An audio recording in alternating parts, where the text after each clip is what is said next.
Hello! In this video I will show you how to install Microsoft Edge browser on SONY Xperia 10 Mark IV.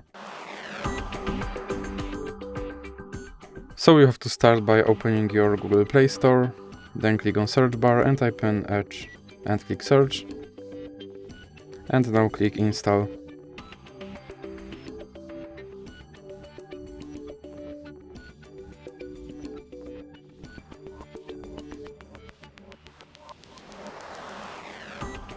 Now you can click open.